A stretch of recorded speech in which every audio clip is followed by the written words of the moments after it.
I was sitting once at a meeting with serious people, educators, and they were saying that there's maybe a problem or an issue in the wider firm world where mediocrity rises to the top, so to speak. They said people learn how to work within the confines of a maisid or an establishment or an organization. They learn how to survive by not offending anybody and not being too creative and not being too original and not being too innovative. And this way they don't step on the wrong toes and everybody's comfortable and they go like this till they retire and they get a pen and pencil set and everyone says, "Hatzlacha, brilliant career." They said, and we're cheating people because no one becomes great unless they walk off this, "I'm doing it my way." The Even Ezra asks why Moshe had to be raised in an Egyptian palace. Shouldn't the first Rebbe of Klal Yisrael know what a Shalom Zacha looks like? An Upshernish, a Pidyon Aben, a Bar Mitzvah? Moshe Rabbeinu never saw herring. So of course he says, Soid Hashem Lirei, if God knows. But then he says, I'll tell you two reasons. Reason number one, if he would have grown up among Jews, they would have not respected him. Ein Navi B'ira.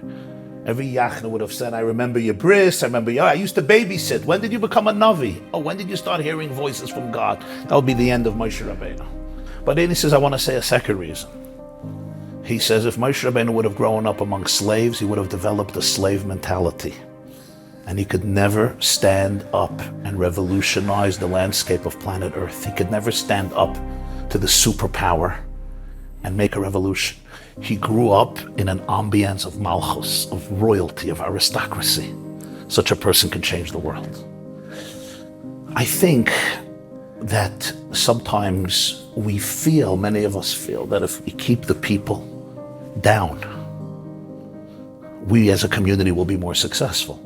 And we don't let people flex their spiritual, psychological, physical, and emotional muscles to be able to become their best and deepest selves and change the world.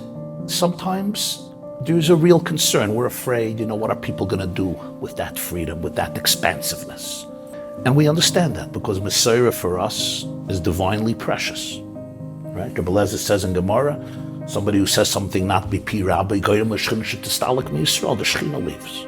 And yet, you look at Rabbi Eliezer, he's constantly saying things, not in the name of his Rebbe, but he said, Lo yamarti davar shelo shamatim pi Rabbi. And the answer, of course, is that Rabbi Eliezer heard in his Rebbe's words messages that other people didn't hear. He understood that the ultimate calling of Yiddishkeit is to be fully anchored in Shulchan Aruch, fully anchored in Dvar Hashem. And for me, it's what it's all about. I think every person needs to soar, spread your wings, and change the world in your own way, because every person has a contribution that nobody else can make. And when we crush that creativity, I don't think it's fair. And I think it's also a betrayal of our shlichus, because if Hashem gave a person talents, this is your light that you have to share with the world. It's not just we're not letting them be successful. I think we're depriving the future from their lichtigkeit, from their oil. But, and this is a profound but, each and every one of us needs to know that when somebody comes to me and says, Haminayim, what is this all about? Who's ultimately at the core of all of your teachings and all of your strategies? If my answer could be halacha l'Moshe Sinai, chazak.